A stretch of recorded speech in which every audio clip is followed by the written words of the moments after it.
This podcast may contain discussions of graphic violence, unsettling themes, supernatural phenomena, and other topics that some listeners may find disturbing or triggering.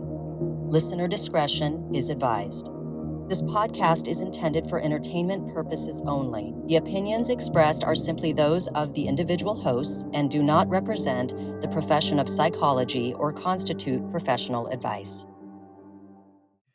Welcome back, everyone, to the Secret Passage podcast. I am your host, Dana Vespoli. With me is my amazing co-host, Shannon Rogers. Hello, everyone.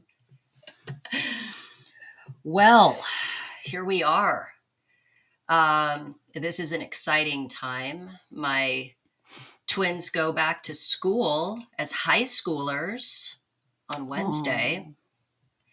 And it's almost fall, which is my favorite time of year. It's Summerween. Summerween, yeah. I love hearing that. I love spooky season. And lots of things going on. You have an office change, right? I have an office change. Oh, God. I got my own office full-time in Walnut Creek, and Tim and I are painting it, which is a total nightmare, but it's okay. I'm going to be done soon, and I will have my own office. Oh, that's fantastic. Yeah, so I'll have it all day. I'm only going to be there like 3 days a week, but it's going to be great to just have the space. Any secret passages that you wandered down this past week? Okay. I had a couple I was thinking of. So it's funny, you left me a message yesterday and you were saying how you think of me as high functioning. And then I'm over here living my life like a total teenager. Like Tim and I, we own our own home, but there's so much we don't know how to do. Like we don't know how. We got a gas grill years ago and we've probably used it like 3 times. And so we started, we replaced this little cord thing that like needed to be replaced to the propane, that whatever, it's not even a cord. It's like is called something else, but goes to the propane. And so we started using it the other night and we were grilling and all of a sudden I hear this little voice. I'm upstairs. Our house is like backwards, like our kitchen and stuff is upstairs. And then there's downstairs, there's like bedrooms and there's a bedroom upstairs too. But so I hear this little voice, Shannon, we have a problem. Just very calm. And it's Tim. And I go outside and there's like a giant inferno. The whole grill is on fire, like right next to the house. And Tim's like, I guess we should move it. And he's like scooting it back. And I'm looking at these flames and there's the propane tank right next to it. And I'm just like, oh my God. And so we managed to live and turn it off and not burn our house down. But he cleaned the grill like yesterday. So we will not have that problem again. But there you are. We don't know how to do very basic things like keep our grill clean to avoid grease fires and stuff like that. Dude, I feel that. I really feel that. In Zoolander when Ben Stiller and Owen Wilson are like trying to figure out the computer and they're like apes and they're like, yeah, that's me with like basic tasks. I always talk about how like I had deficits like growing up, like deficits in my learning where I'm well versed in some stuff that like gives the impression that I know what I'm talking about or whatever. And then things where I'm like, I don't get it. Like things that my children understand like 100 times over. And I'm like, can you explain that to me? Because I don't understand. So I'm right there with you. I don't know how to do some shit at all. Like we have a weed whacker. Oh, we do too. Well, we never figured out how to put it together. Yes. Like Jay and I, another one who is like high functioning in some ways. And then when it comes to like normal, we were both just late to the game, late to the game on stuff. And, so we can't figure it out. I got it for cheap off Amazon. And then I was like super impatient. So then we just went to, what's the name of the store? I fucking love this place. Tractor Supply. So awesome. Yeah. But, and got one that was already put together. you know? Mm-hmm. I don't, like, there's some shit I can't figure it out. I I just know. don't know. So I Thank feel God that. Tim's good at figuring things out, but he's also doesn't have this intuition. Okay, so I feel like I have really good intuition about stuff that is it's my OCD kind of thing. It's like we our dishwasher, our dish disposal, our garbage disposal broke. And so we've just been not replacing it because Tim wants to replace it. And I'm like, no, you can't do that. I'm so anxious about him doing it. I feel like a plumber Yeah. should do it. Dude, I'm thinking about the grill. Yeah. Now I'm thinking about a fucking garbage disposal in his hands. Do you see where I'm going with that? Yeah. No, he's actually so good at stuff like this, which is I'm getting to the like intuition part. Like Sure. for me, I'm like, he left the grease pan in that thing that had been in there for like 3 years, had never been changed, turns it up full heat, shuts the thing, and doesn't even think about like that going off. I would think about that. So like basically we had rice one night and we have like the thing that blocks the sink from stuff going down the drain that doesn't get ground up because it's not working. Right. So he's like, what? It's just a little rice. And he like, I'm all, don't let that rice go down the drain. It's going to plug the drain. Yes. And he's like, whatever. He just ignores me. And like 2 days later, it's all backed up. And I'm like, you put rice down there, didn't you? And he's all like quiet. And like in my mind, I'm like, of course, rice is glutinous. Yes. You put a bunch of it down the drain. It's going to get bigger. It's going to block the drain. It's basically like glue. Yes. Yeah. So this is the kind of thing he does not have intuition about. So together, I feel like we have one functioning homeowner brain. Anyway, how's your secret passage? I have a few things.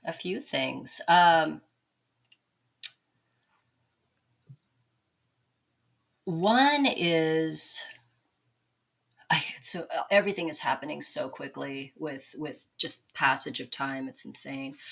So have you ever heard of this show called The Chosen? Yes, I've heard of it, but I haven't seen it.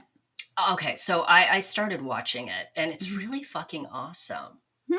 And it's the people that made it, the way they did it, it's really cool. So for anyone that just wants to watch like a good series, it's a good series. You know, you don't have to be like a Christian to watch it. You can just enjoy it as a series, historical drama, whatever.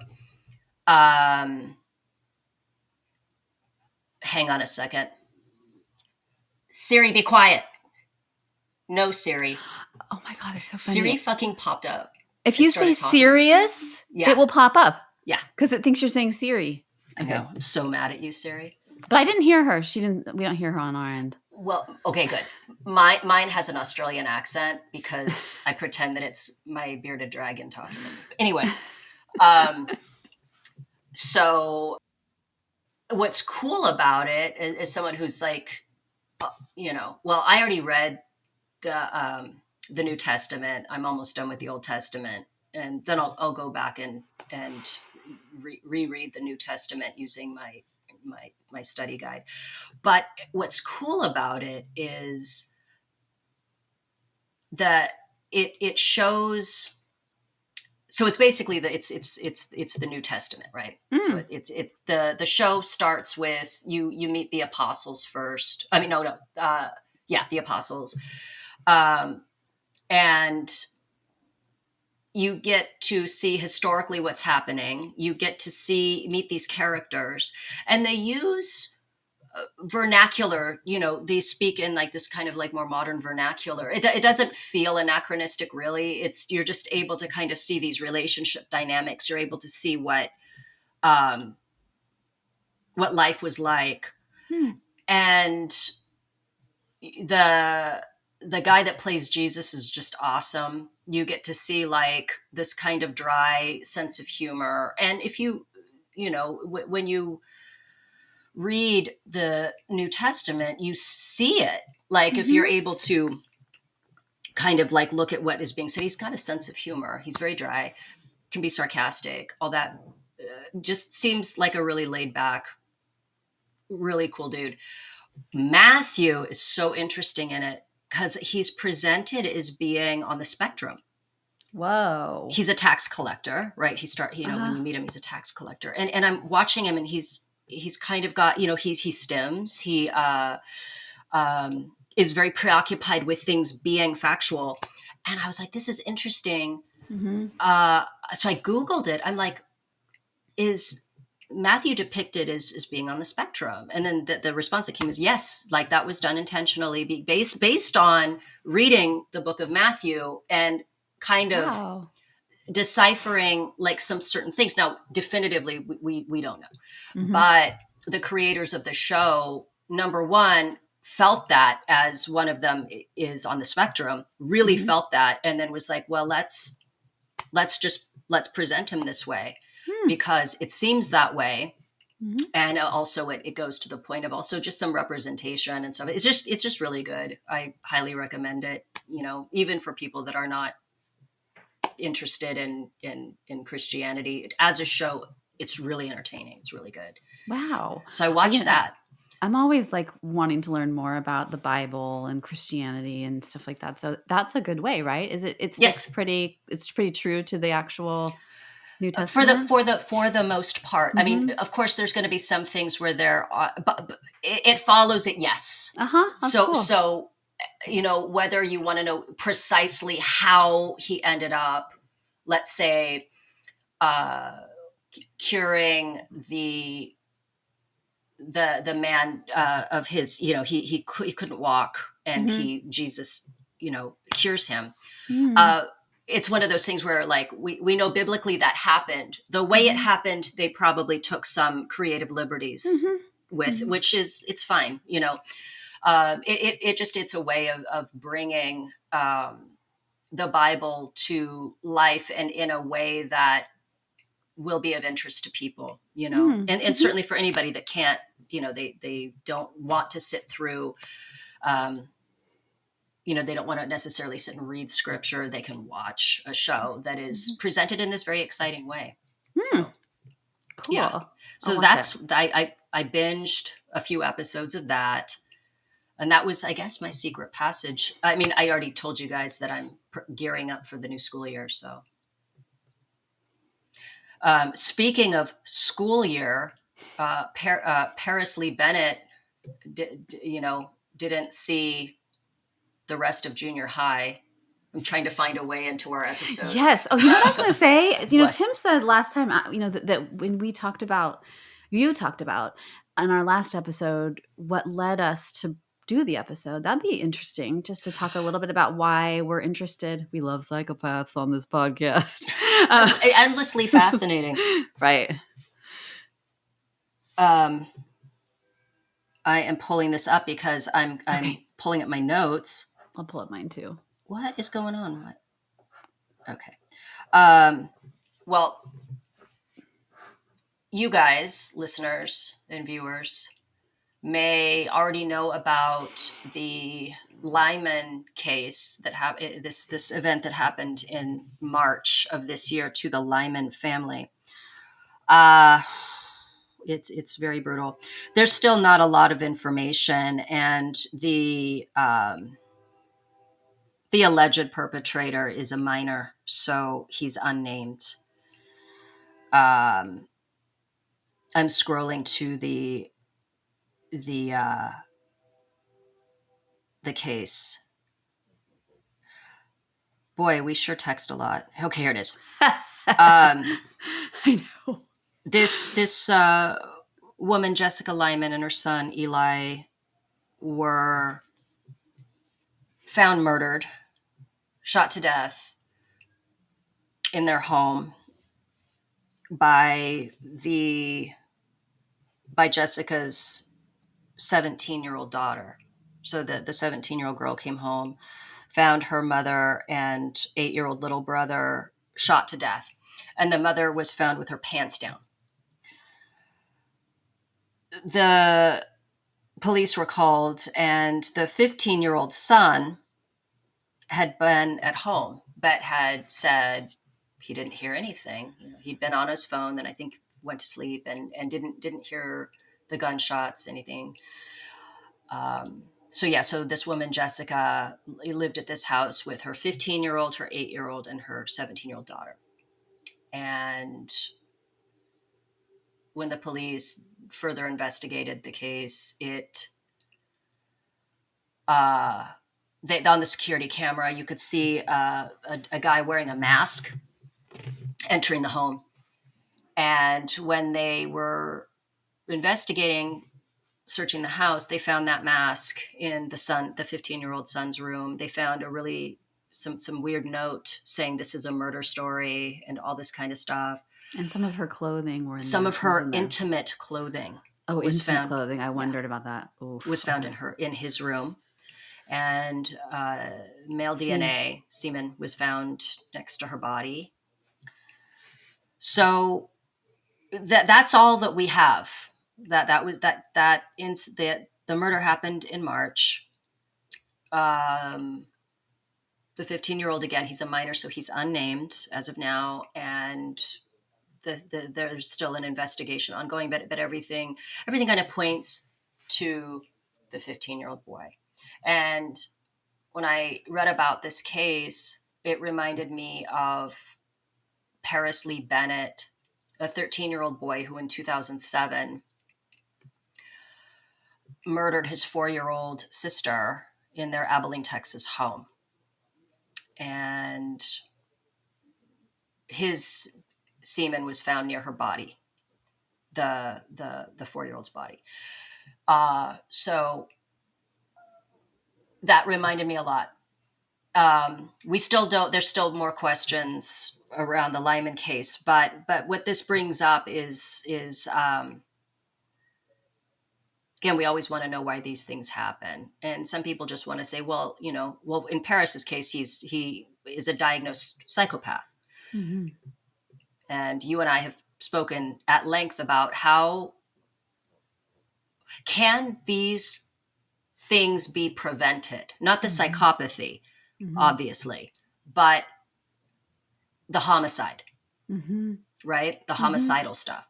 Mm-hmm. So we have been discussing that quite a bit, but I will go ahead and give you kind of the summary and timeline, listeners who maybe are not familiar with the case of Paris Lee Bennett. Paris Lee Bennett is a 13-year-old boy living in Abilene, Texas, with his mother, Charity Bennett, and his little sister, Ella Bennett. Paris is a verified genius with an IQ of around 142 and did exceedingly well in school, was a very cute and precocious little boy. There's a documentary called The Family I Had, which is about this case, and it's available to watch. You can even watch. I've watched it free on YouTube. Mm-hmm. But Paris came from a family of smart people. Like Charity, somehow, she'd been like a struggling. She struggled with drugs as a teen. Still managed to graduate early from high school, and at the point that Paris was around 13 or so, around that time, Charity was getting her master's degree while also working at a local restaurant. Mm-hmm. And then Paris's grandmother, high functioning, just a really intelligent, ambitious, very successful, very well-to-do businesswoman. She had, was it a trucking company? Yeah, a large trucking company, successful. Yeah, mm-hmm. Yeah, the largest, I think, in the region or something. Co-owned with her ex-husband. Yeah, co-owned with her ex-husband. We'll get into that. Mm-hmm. Paris's father, on the other hand, was mentally ill. He had schizophrenia. I think he was diagnosed. Yeah. And the thing with schizophrenia is it doesn't skip generations. It's not 100% transmittable, I guess, or I don't know about the skipping generations, but that's an interesting point. Because Paris is not schizophrenic. No, but he said he had, it's interesting because he said he had delusions. That he saw his sister rising up as like a demon or something. I think that was trying to, because as of even now, there's nothing to indicate that he sees anything. If he's a master manipulator, he's very he's good at assessing situations and then behaving in a way that benefits him the most. And he was doing that from a very early age. Mm-hmm. But you see in the home movie footage, Paris being just adorable. I mean, he really was. He was a cute so little fucking cute. kid. So very cute, very creative. Seemed to really relish social interaction. You know, he was very social. He had friends at the point that he committed these crimes. He was a kid. One woman in the documentary said that, you know, if you kind of looked at Paris, then he seemed like kind of a skater kid. So he's active, really artistic, very articulate, etc. So, Charity was a single mom, and what has been said, but you know, it's still up for debate. We may never know exactly why it happened, because Paris, I see him sometimes just sort of wanting to give like a pat answer. Mm-hmm. It is believed that Paris was jealous of the attention that Ella was getting from his mother. Mm-hmm. It's also said that he was upset because his mother had relapsed not long before on cocaine. And he wanted to hurt her. Mm-hmm. And he had thought about killing his own mother. And then he thought, well, no, because then she'll be dead. What's something that would hurt her? Okay, well, I'll kill Ella. And then she'll lose both her children. Her daughter will be dead, and then Paris will be put away or sent away. But also he had thought just generally about killing. He had thought about killing his babysitter, thought about killing Charity, his mother, thought about killing one of his friends, which really goes to show that, you know, that lack of empathy and also that very calculated mind. Yeah, the interesting part about the way he described it was he was saying, I was angry all day and I wanted to hurt someone. And it's like he could feel it coming, right? He wanted to hurt someone. He like wanted to complete that action. You know how like emotions make us do things, right? And most of us can cap it off, right? Like I would love to slit the tires of anybody who blocks my driveway, but I don't because, you know, and I'm all because I don't want to get caught. Just kidding. But I don't because it's not the ethical thing to do. Right. But, you know, it was building in him. And it's almost like it felt like it didn't have a stopper, right? Like he was going to act it out. And it was just so, but I don't know if I believe anything he says, but I don't either. Yeah. That because there's also the point where about a month before this happened, he tried to stab his mother. Yeah. I mean, he definitely harboring, he definitely had, but that's so interesting, right? Like we can get into this more when we do our commentary, but that after that action, what action was taken to help him? Do we know? The action that was taken to help him was they took him to essentially a hospital, a facility. That facility wanted to keep Paris, and his mother said no and took him home. And they were adamant with her. They were like, this is a real problem. They told her, I think. Yeah. Yeah. I mean, also, did it even need to fucking be said that it was a problem? Try to stab me. You're going to, yeah, I know. Yeah, like, and I understand as a mother the dumb ass things that parents sometimes do to try to protect their children, except that she had a 4-year-old at home. Yeah. A 4-year-old. And then the night of the murder, sorry, listeners, we'll get back. So what ends up happening is Charity leaves Paris and Ella in the care of a babysitter. We know nothing about this babysitter. I'd love to babysitter. know. Well, I'd love to know, was it an adult, you know, babysitter? Was it a teen babysitter? I get the impression that the babysitter they said teen. Okay. Well, this babysitter did not know anything about Paris having tried to stab Charity or anything. I think any babysitter would say, I'm not going to do this job then, because that's scary. But Charity left. So this happened February of 2007. Charity left Paris and Ella in the care of a babysitter.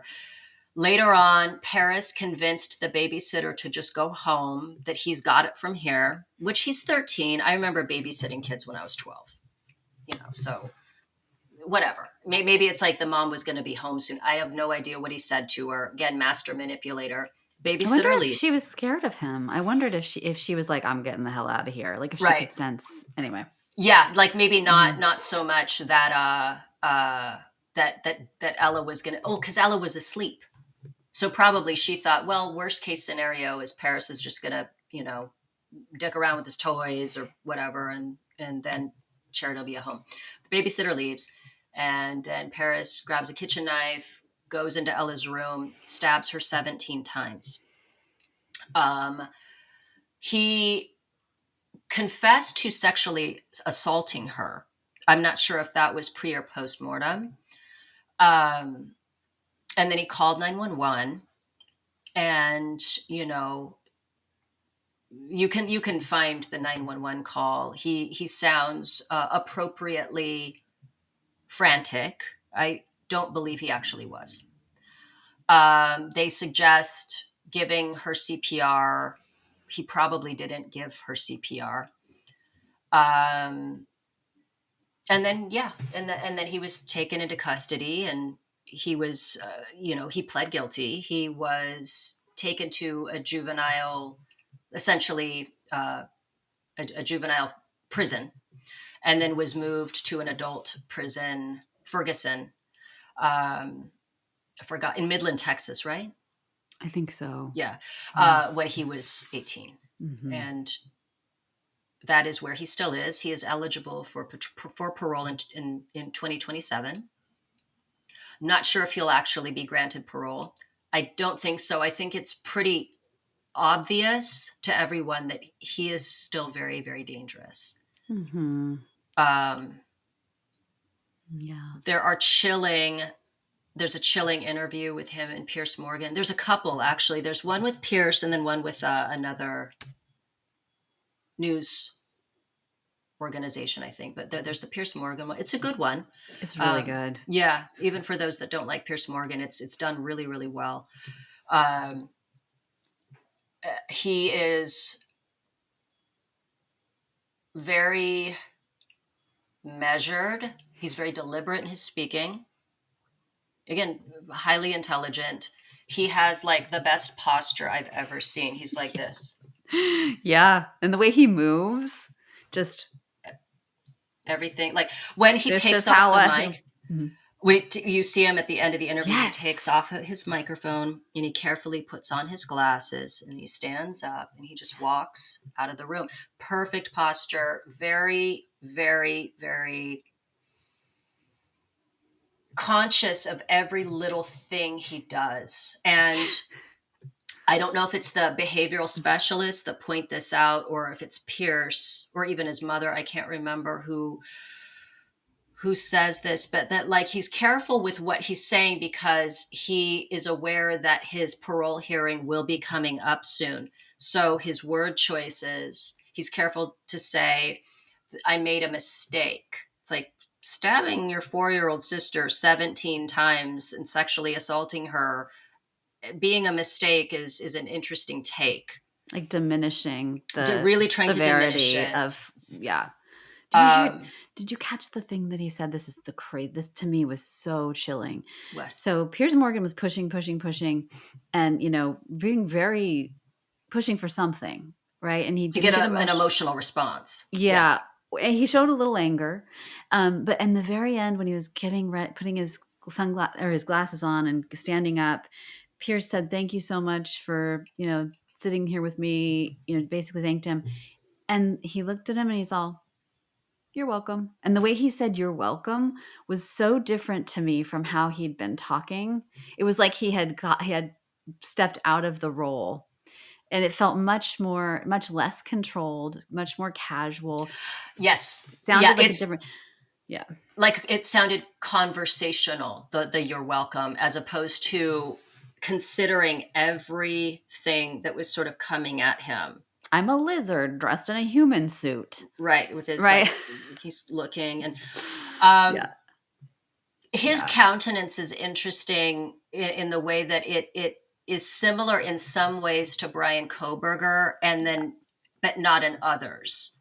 Like, I mean, obviously, Paris is,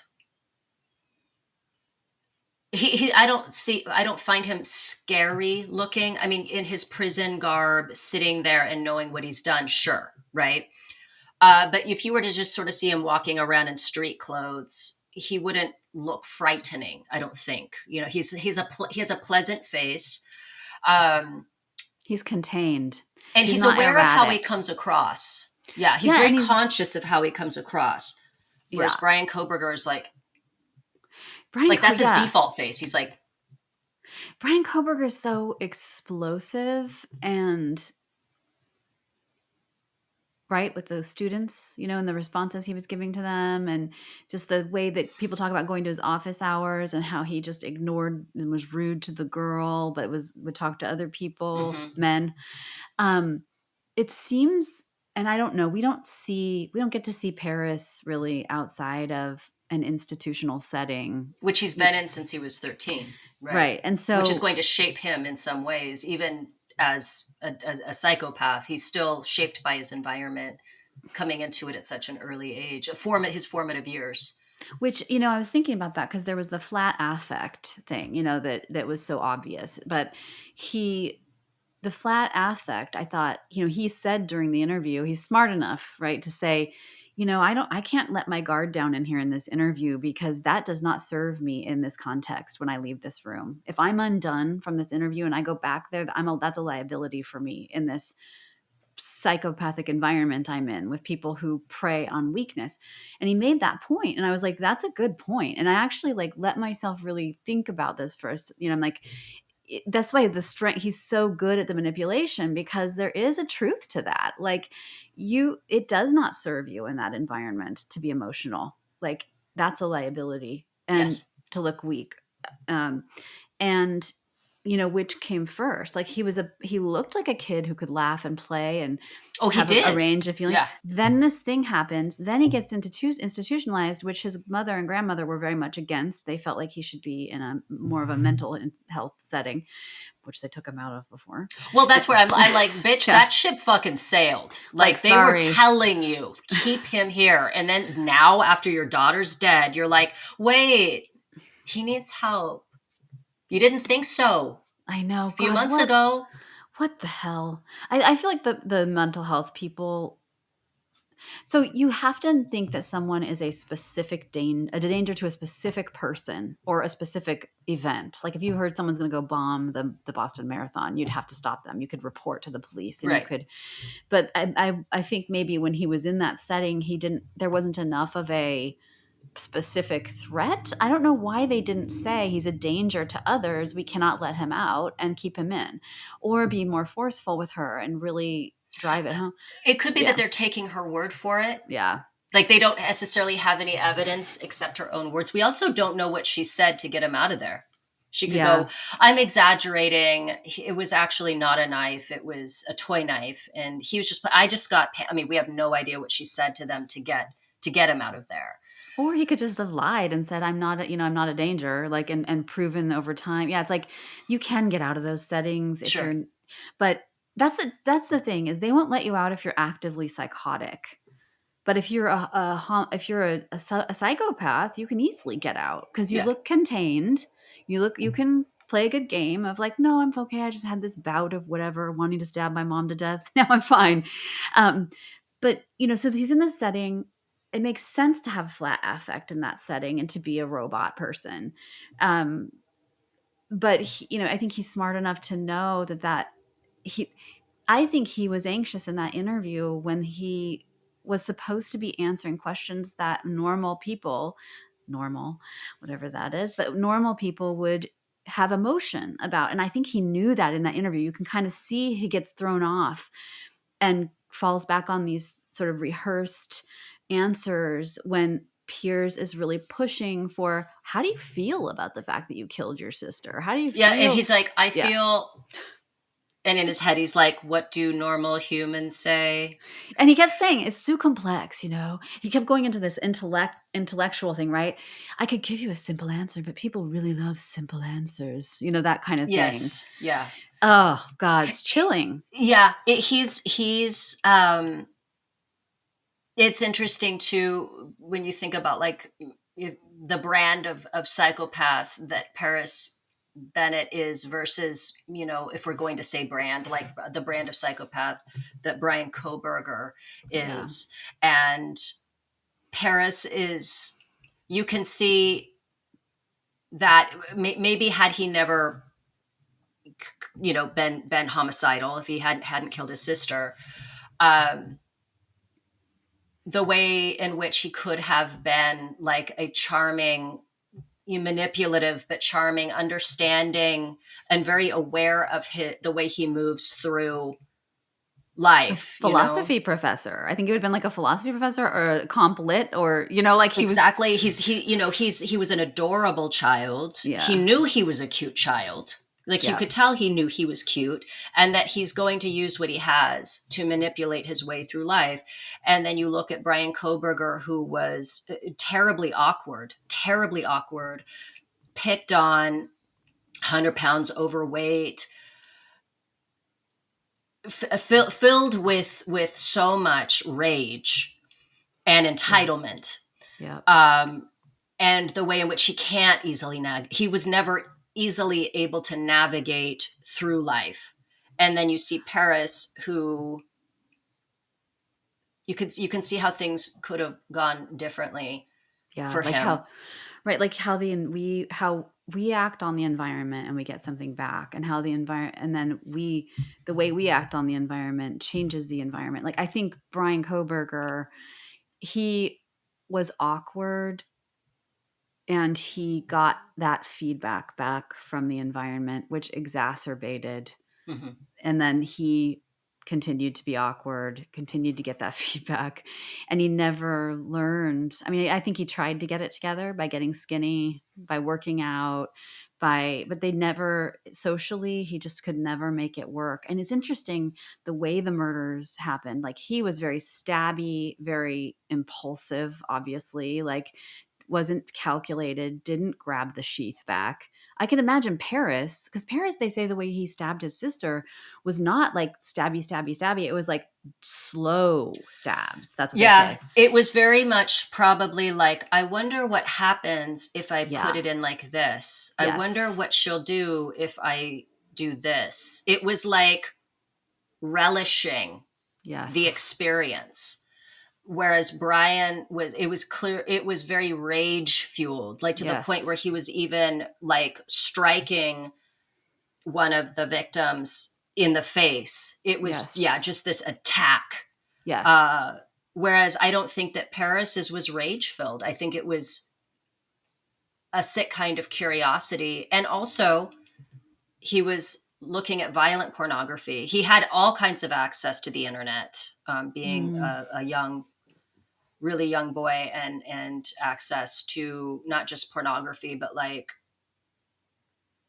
violent pornography that he had been watching, probably stirred up his feelings, and so that. Never. Yeah. Should we talk about the psychopath, like, brain? Yes. Okay. So I'm going to pull this up because I just, like most people, when people start talking to me about neuroscience, I'm really interested in the first sentence, and then I just like glaze over, like, I'll never remember this, like the anterior cingulate and all these things. So I'm going to read this part of this article so it's not more confusing for people and for me. So there's this man, James Fallon. So he wrote this book called The Psychopath Inside, a neuroscientist's personal journey into the dark side of the brain. It's a good book. I've started it. I haven't finished it. But there's a really good article in the Greater Good Science Center at UC Berkeley. They've got a great article about him. They interview him for the article. So basically, James Fallon describes himself as a pro-social psychopath. And he makes the case that biology is not destiny, and even that some of the traits that are associated with psychopathy might make positive contributions to society. Um, so basically, when they're talking about psychopaths, all of them, he discovered that all of them had a loss of activity in the limbic system. That's the emotional brain. And for the most part, that was the most obvious difference, including a lowering of activity in the orbital cortex and adjacent ventromedial prefrontal cortex, that part that sits right over your eyes and your nose. And there was also abnormal and generally lower activity in the amygdala at the end of the temporal lobe. So, plus lower activity in a small strip of the cingulate cortex that looks like a big C that connects the orbital cortex and the amygdala. So basically, like, their brains are different and they have different things going on in different parts of their brain, and different connectivity than a quote unquote normal brain.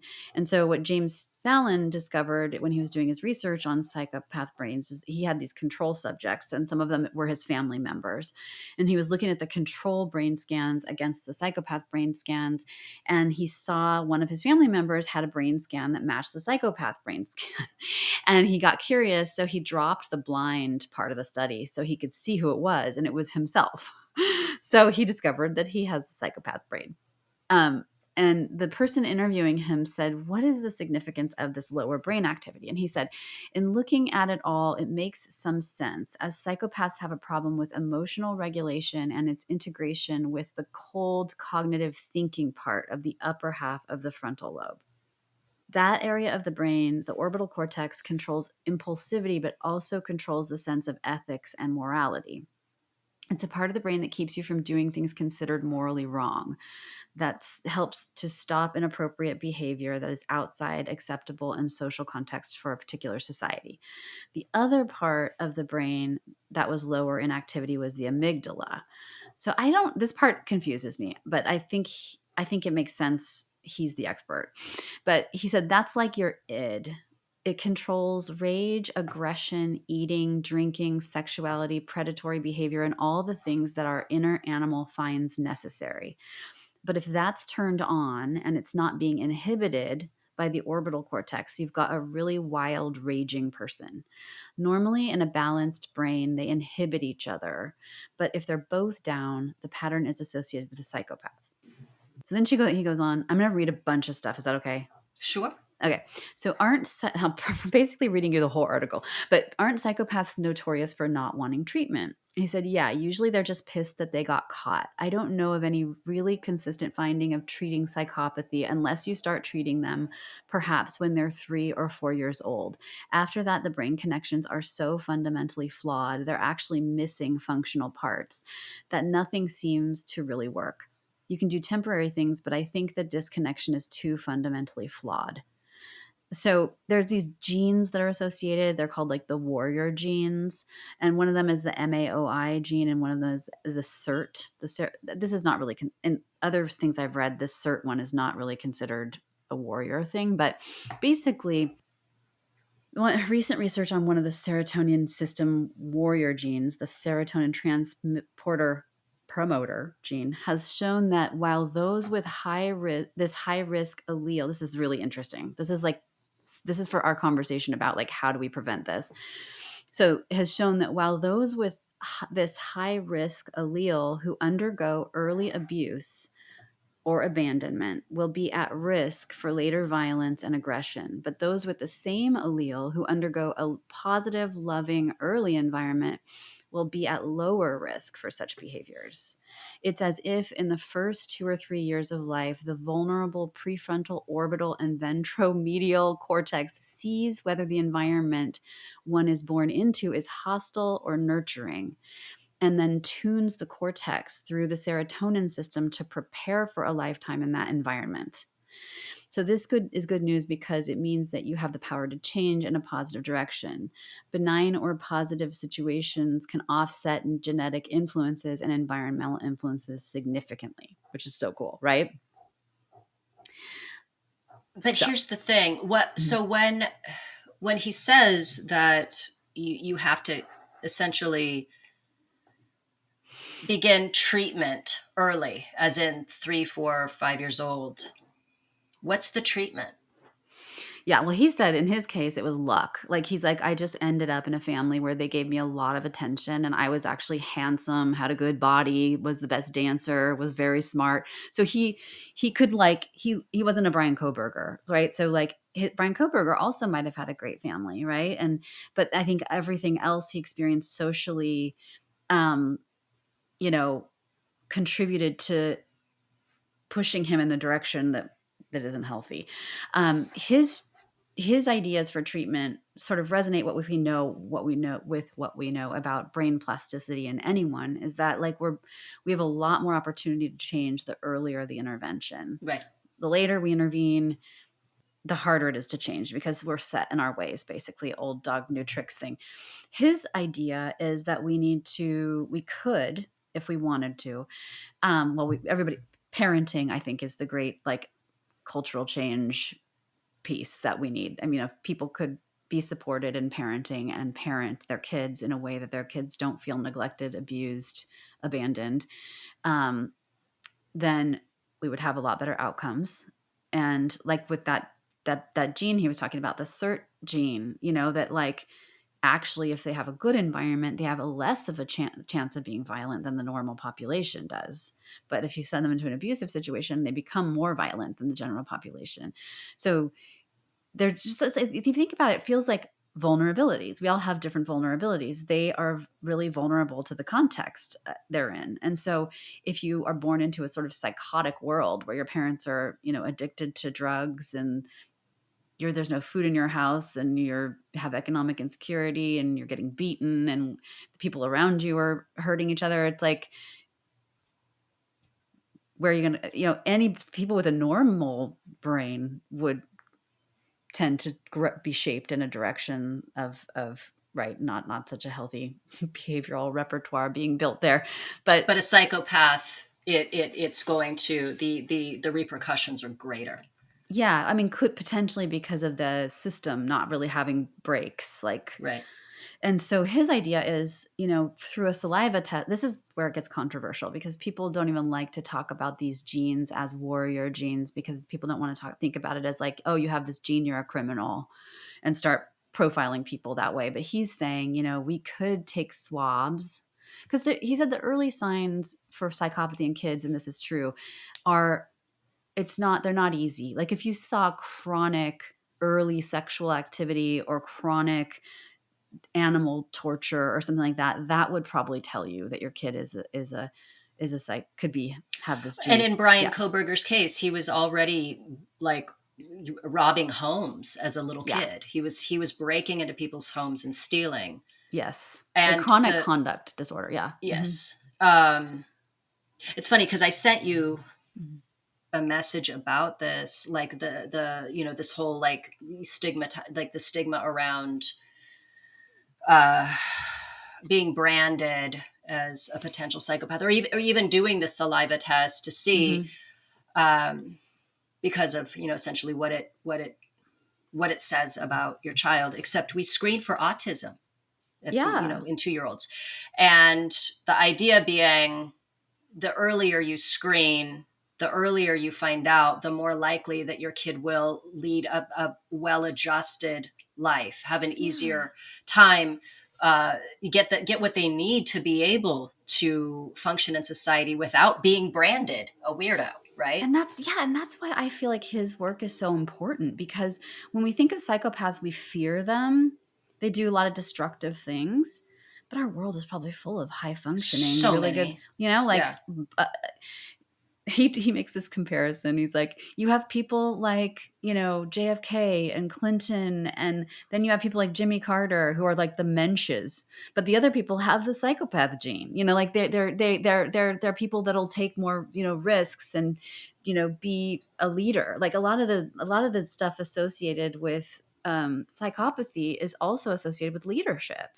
And Yeah. so, so what he's saying really is like, let's actually look at these people as though they have a chance, and Right. treat them early, so that and he goes even further to say that, in a warrior culture in the world, the warrior cultures fight and kill each other off quickly. They die.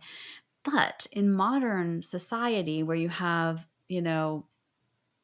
potentially that gene being propagated, people reproducing, cultures reproducing it, like that we could have an issue with a population that's growing of untreated psychopaths.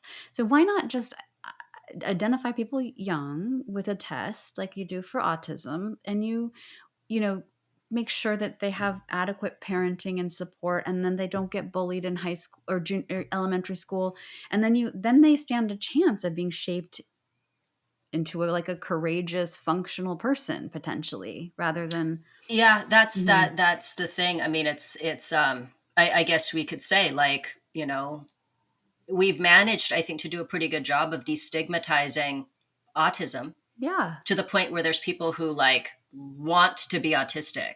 Like they're yeah. like, I'm an undiagnosed autistic. And I'm like, really?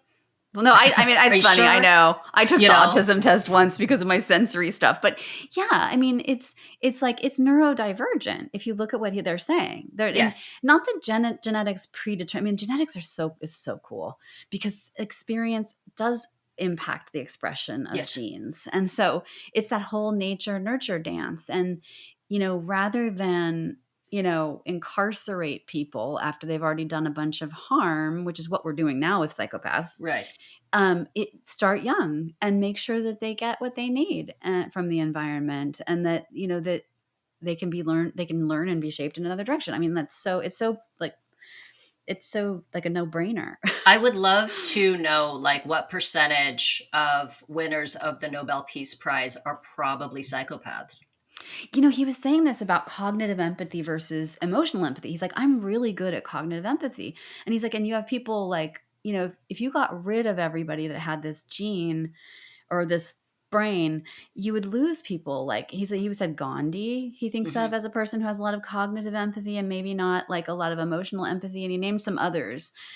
John Lennon. Yeah. Like John Lennon Yeah. is no, I mean, the peace love guy that is like, would probably have identified himself as a feminist was terrible to his ex-wife, to his own son, Julian, just Yeah. completely wrote him off, Oh, I but know. wrote some of the best fucking music and preached about love and all of that kind of stuff. Like Yeah. that is somebody who recognized that we need peace, Mm-hmm. like in this sort of universal kind of way, and then Mm-hmm. in a personal way is just incapable, I think, of empathy, it seems, Yeah. you Yeah. know. Yeah. Yes. um Like yeah, it's Paris. Yeah. well, so with Paris, what's Mhm. so interesting, and you see this, and here's the thing, like, there are things, I guess this goes without saying, but I'm just going to say it, and that is that there are things we absolutely don't know, and there's things that I'm sure Charity doesn't want out there, Mhm. and I get it. It's you're the mother of somebody that did something absolutely terrible, and there are things you are going to want to keep, close to the vest, that you don't think that anybody is entitled to know. I get that. Mhm. There's a lot that I think that has not been said, but I think we can even just look kind of, and these are assumptions, like I'm making these assumptions, Mhm. we know. Yes, Paris didn't want for much materially. His mother had a lot, I think, from her mom. Like the family had, like, he had Money. like essentially generational wealth, like coming down. Um, and so he didn't go without food. He was, thought of as adorable and cute. You can see he looks good. He's physically well taken care of, precocious, does well in school. So we don't see anything of somebody who is struggling academically or not getting their homework done, anything like everything was sort of happening. What we know is that his mother had a drug problem, and so she was in and out of sobriety. We know that there are long stretches of time he spent away from her, living with his grandmother. So there was this moving around piece. Mm-hmm. We know that his mother had a string of boyfriends that were living with Paris. She was married a few times. That has to affect you. Ella's father was an alcoholic and then was out of his life. Paris's father, I don't think he ever had a relationship with his dad, but his father, mental illness, out of his life. And then I want to say there was another person I may be forgetting that kind of came and went. I'm not sure, but at the very least, he was observing an alcoholic in his home. We have no idea if there was abuse. Charity didn't say that there was. We have no idea, but there was a lot of upheaval in his young life. Absolutely, not a lot of stability emotionally, and I think she had gone and relapsed right in the period before he killed Ella. Yes, about I think she says it's a 3-month cocaine binge, relapsing on cocaine. She kind of downplays it a little bit. I get it. This is embarrassing. You're broadcasting this out there. And then there's stuff that she doesn't say, but that the grandmother tells everyone in the documentary about Charity and about Paris. She's the one that talks about the knife thing, about the institution. Well, I think she brings it up and then Charity has to kind of address it later. And Charity says she does not regret taking Paris out of the institution. And I'm like, defensive much? Yeah. Also, what happened when you took him out, right? Your daughter, that thing. It's okay to have regrets. Yeah, it's okay. Yeah. Come on. You can learn from that mistake. Yeah. Maybe things would have gone differently had he stayed there. But I think it's worth mentioning too, the interesting kind of fact about Paris's grandmother. It is widely believed that she had her ex-husband killed, that she hired a hit on him and had him killed. And then she has a slip that I don't know if it's a slip. She says it with almost a smirking tone in her voice, where she says, "Look, I just had to fool a jury." Dude, and did you see her face in that interview? Right after she says it, she's all, "And I had no jury to manipulate." And then she pauses and then she goes and looks at the camera and smiles. Yes. Psychopath. I like grandma though. I do too. I'm not gonna lie. There is this. She's the murder is whatever, right? But it's that type of psychopathy. This is a problem. I must get rid of the problem. No remorse, cleans it out. Yeah. You know what I mean? She's just like, my ex-husband cheated on me throughout our marriage. I'm not sure you know more about that case, where what the reason why she would have had him killed. It didn't really have much to do with the cheating. It had to do with the business aspect, right? Yeah, well, apparently he had mob ties, so everything was in her name. So the whole business was in her name, but they had divorced, and he had a fiance who would put up in an apartment and who he was, sort of, it's so mob-like, right? Right. All the girlfriends put up in the apartments. And so he was getting into drugs and drug trafficking, and people speculate that she was afraid that he was going to ruin their whole business situation. Right. And then that both of them agreed to get remarried. I don't know.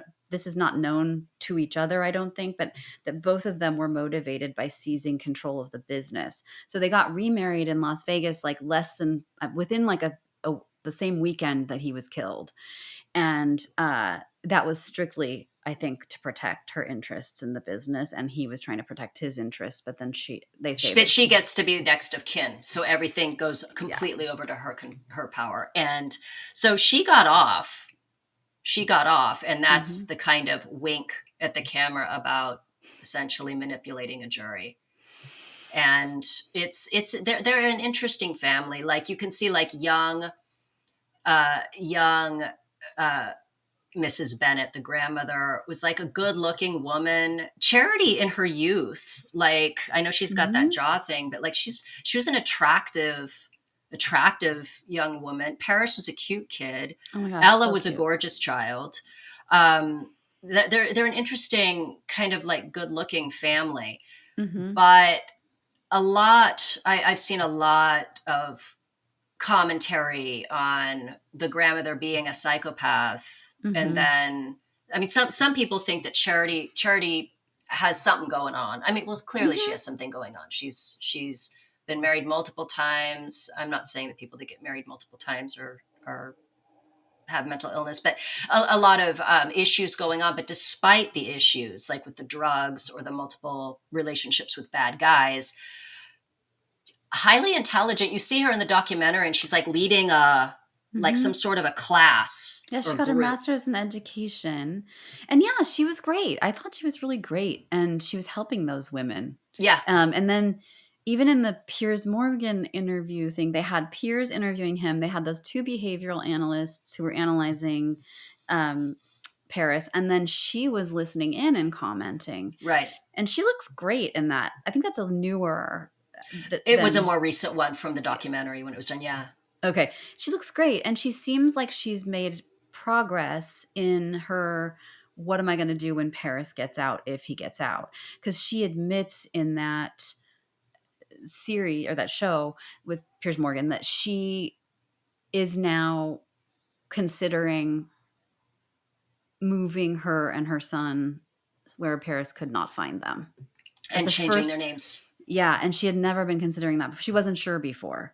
So it sounds like it's dawning on her. I'm like, babe. I think, so I don't have any confirmation of this, but I saw a somewhat recent, within the last few years, that you can't find her now. Oh, wow. Okay. So she has essentially done it.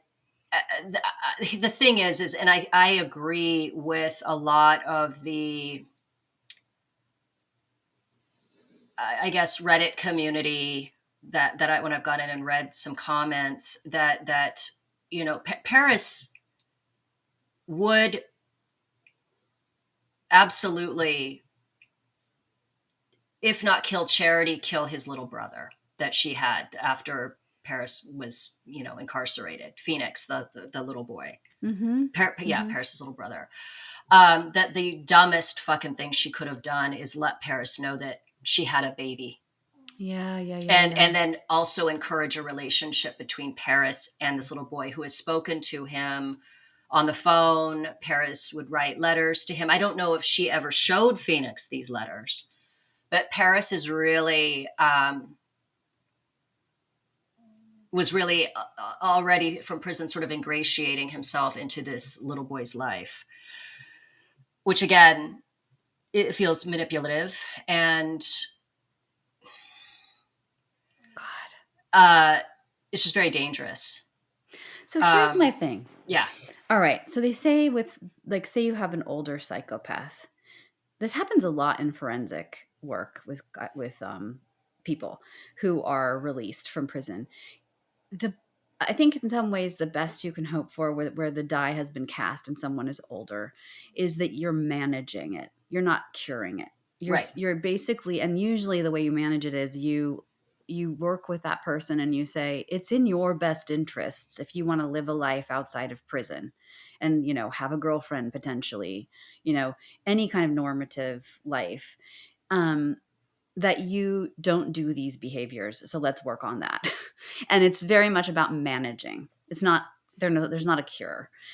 So this is my problem with that analysis. I'm so naive. Like, I'm glad I don't work in a forensic setting because I'd probably get murdered by a psychopath who tricked me into thinking they were better. But like I am, I'm so naive. Like but this is what I think though, really, is like, if you're a psychopath, right? It was in his best interests as a child to kill his sister who was his competition. if he wanted his mother's love and he wanted to be the only kid and that makes total sense to me in terms of why he did that. With all these pressures, total chaos. I think there might have been something sexual between him and his sister, just watching those early videos of him with her and the way he was touching her. I just felt something like, ooh, are his wires crossed about their relationship? Is there something? I don't know. But, well, you can see there's a lot of hostility that grew in the later videos where she's like, there's that when she's a teeny tiny baby and just sort of like, just this immobile, mushy thing, and he's fine with her. Then you see when she's mobile that he becomes very rough with her. He's like screaming in her face. He's like grabbing her head and moving it side to side. He's showing aggression. And also then closeness. Yes. Like touching closely. All body, like bodies touching. And that to me was like, oh, okay, that's interesting. Yeah, I don't know. This is where I wonder though, with what you're saying is once puberty hit. Yeah. It's like, that's when shit really fucking hit the fan, because you've got like this massive influx of testosterone. You have sexual arousal starting to crop up and easy access to online pornography, and all of that together was a recipe for disaster. And then the comment, I'm sorry, I want to bring this up. Yeah. In the documentary, there's that weird moment. He's little in it. He's probably like 7 or 8 years old, and he's like pacing around the kitchen, and he's asking Charity, his mom, to what's a word she doesn't like, and she's busy washing the baby in the sink, and she's like, I don't know, and he goes, what about a sentence that you don't like? And you can see the little genius kind of thinking about language and all that kind of stuff, and she's like, I don't know, Paris. And he goes, what about kill Charity's children? And then she like shuts the thing off, the video. Paris. Yeah. Yeah. Like it's interesting. And he says, I'm going to kill you. In this one, he's like, has the baby. Yeah. And he's telling her, I'm going to kill you, which was foreshadow.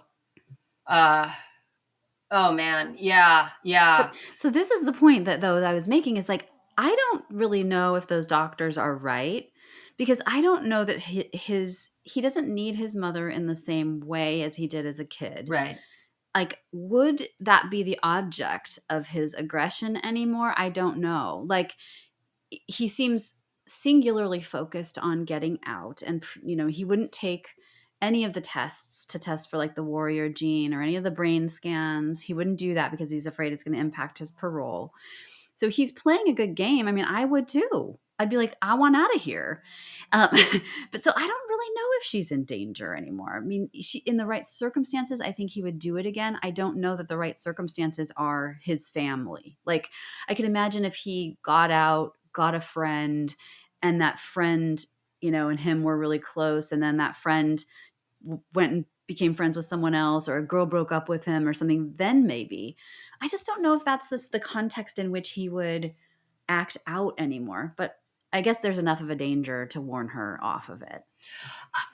I think so. This is where, and again, I don't know, and we'll never know the exact reason why he did what he did.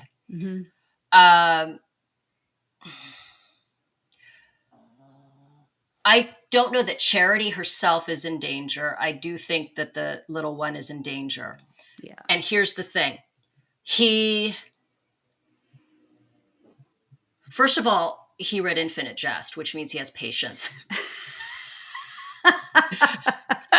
He read it multiple times, right? Yeah. He knows how to play the long game. Yeah. So there is a world in which I could see him playing the long game, hunting, finding out where Phoenix is, finding out Phoenix's new name, and seeing if he could get away with killing him. And seeing if he could get away with doing it and not getting caught. Because Paris is if nothing else, he's incredibly arrogant. He thinks he's smarter than everyone else. And I could see him thinking, oh, well, I'll play the long game. When Charity's defenses are down, when enough time has passed that she thinks she's okay, when she thinks Phoenix is okay, and then he just makes it look like something else. But he knows that deep down, Charity will be wondering if it was Paris, who is now out of prison. And of course on parole, right? So it would have to be past a certain point. He'd have to, but I could see him doing something, but also because he was incarcerated at such an early age, we don't know if this is a homicidal like tendency, like a drive to kill, or if this was just a case of wanting to deeply hurt his mother. Yeah, and being an impulsive kid. Yeah, but I mean, he's clearly a psychopath, and he delights in tormenting, and he spent a lot of time tormenting her up to this point. There's also just with a lot of psychopaths, I think there is like an odd nihilistic bent where he might just decide to kill Phoenix and just go right the fuck back to prison because he spent most of his life there anyway. Yeah. You know, so that's the thing too.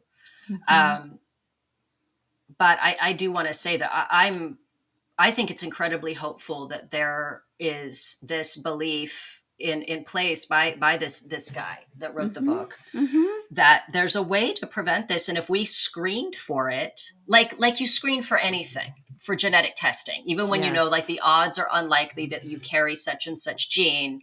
A lot of times, like when I was pregnant with the boys, I went ahead and submitted to a huge thing of genetic testing because you never know and you want to be prepared. And so if we could treat like the psychopathy gene the same way that we treat screening for autism, it doesn't mean that if your kid has a psychopath gene that he's going to become like Brian Koberger. It just means that you have a shot at making sure that like safeguarding him in a way. That's the thing with if the Kobergers had known that their son had this in place, the way that they would have gone about helping him in these situations where he was just ruthlessly bullied, you know, I know his dad took him to get boxing lessons, thought it would help him get in shape. I mean, all of that works for a normal person, right? For a normal kid. But in Brian's case, clearly he needed something more in addition to, you know, getting in shape and learning how to defend himself. He needed something more than that. And maybe had they known, hey, you know, he may have a propensity towards really severe antisocial behavior in the future. Here are some things you can do. They probably would have done it. They seem like good parents to his sisters. Like they seem all right. I don't know. This is the thing about like self-reporting. There's somebody, who was this? I can't remember who it was. It was somebody who is a behaviorist, but also an evolutionary biologist person. But they were saying, like, I don't believe a single thing people tell me about themselves. I look at their behavior. And I think that we can delude ourselves and other people really easily with self-reporting. We can hide a lot about what's going on inside of ourselves. So the swabbing and the looking at the actual brain functioning is useful in that you see the vulnerabilities. You see how like someone with that brain would do this thing. And like, you don't have to get concerned so much with, oh, they're drawing pictures of monsters and they're thinking about this, torturing women or whatever. It's like you look at the brain and you say, well, this person has a vulnerability. So let's make sure that we do these interventions so that doesn't so that we shape them in a direction that's pro-social. You want to hear this interesting part? I don't want to take too much time, but this is so freaking cool. Okay. So he's also doing research looking at violence in neighborhoods and countries around the world. And so I'll just read what he says. Oh no, my thing. I want it to be smaller. Okay. This note thing opens up and blocks my whole screen. Okay. All right. Oh, here we go. You're doing research looking at violence in neighborhoods and countries around the world. Can you describe it for me? My colleagues and I are putting together large grants to study the impact of living in different neighborhoods and of being in the military on the interaction between genes and brain imaging and all sorts of outcomes. We've been putting together proposals to study the hot spots around the world, including, this is a hot issue, but I'm going to say it anyway, including, this is what he said, Palestine, North Africa, Europe, and a couple of places in the United States to see the effect of trauma, abuse, micro traumas, and bullying over the long haul on individuals and transgenerationality in part of society in these hot spots. So they're looking at transgenerationality. We want to answer the question, does the effect of an early positive environment really overcome genetics? We look at the positive and negative outcomes. For example, we're now studying the brains and genetics of people who've committed suicide, and we know of generals and colonels for whom combat war actually helped them, a kind of post-traumatic growth instead of depression. And we look at their brains to see how they're different.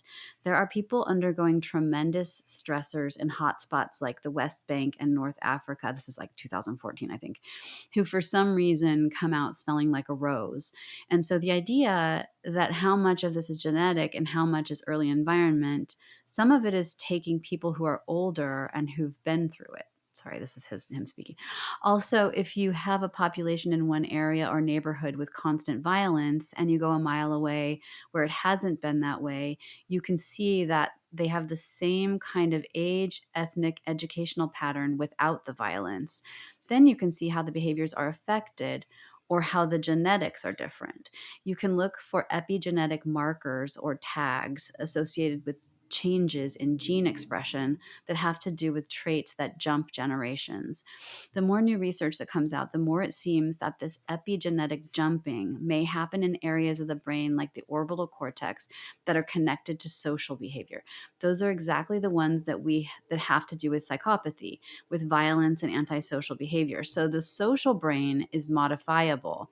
And for someone who has been in a war zone or bad neighborhood, these traits can start concentrating and you can see a buildup of a kind of warrior culture, which is so interesting. And then he says, the only way you can urge action is by showing something scientifically. We know warrior cultures don't last. They end up beating each other, beating themselves up. So if you can show that the result of making a culture of violence in an area of a city or in a country or government is that they're going to kill themselves because they are encouraging a psychopathic brain pattern to develop and allowing a warrior culture to take root and reproduce, then people will take notice. Of course, we're not going to make up that data. It's got to come out that way. If it doesn't, then, well, flame on. What else are you going to say? But the idea of showing why we must reduce the violence of war and stop poor parenting, well, that's my real motivation for attacking it this way. So cool, right? Yeah.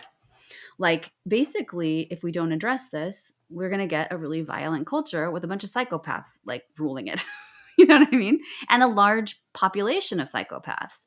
So culturally, it would benefit us to work on parenting skills and parenting and on not having wars and on dealing with violence. It reminds me of that documentary that your mom recommended that I watch, where like psychopathic fucking killer was like thrilled to be in Afghanistan. Yes. And, you know, it was easy to write things off as, oh, well, look, this guy was going to attack us. And what he was doing was scalping these guys. And like stealing trophies. I forgot the name of the documentary, but it was a good one. But it's like, of course, you're going to find psychopaths right there, like in real gung ho to get running out there your companies, leading in the military, running your country.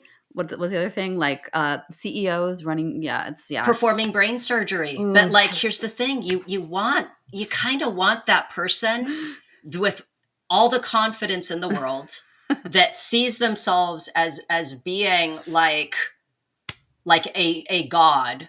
Mm-hmm. Operating on your brain, not somebody that's nervous, not somebody that has any kind of self-doubt. You want someone that thinks they are the bee's knees fucking doing major surgery. Yes. And they tend to be like, not all of them, but many of them tend to be psychopaths. Oh yeah. I mean, Paris looks like he has a very steady hand. Yeah, he does. I'm sure he does. Sure he does. Wow. Well, anyway, I guess that wraps it up, guys. Thanks for Yeah. joining us on this amazing journey of discussing the psychopathic brain and Paris Lee Bennett, the unnamed. Well, we don't know anything about the Lyman case about that child, but it reminded me of Paris. Yeah, and that's a great suggestion because I knew nothing about Paris really before we started this research this week, and he's the perfect case for studying. If you want to see psychopath behavior, watch the Piers Morgan You can episode. find it Really. on YouTube. You just have to it's like part one, part two. Each part is like about 5 minutes long, so there's like many parts, but it is absolutely worth watching, and so much food for thought. Yeah. Yeah. All right, gang. Well, thank you for joining us, and excuse me. Please follow us on Instagram at Secret Passage Podcast. Follow us on X at Secret Pass Pod. Please subscribe to our Patreon, where we have um, uh, what's the word? Never before seen like content. We delve further into subjects. You can email us. Please leave us a 5-star review, and always let us know episodes you'd like us to do. If you have anything to add to the conversation, please do, because we're trying to build a community here where we're also learning more information. We love it when people have some inside info Mm-hmm. about places, people, other points of view, etc. It's pretty awesome. But we will see you next week. Bye bye. Bye.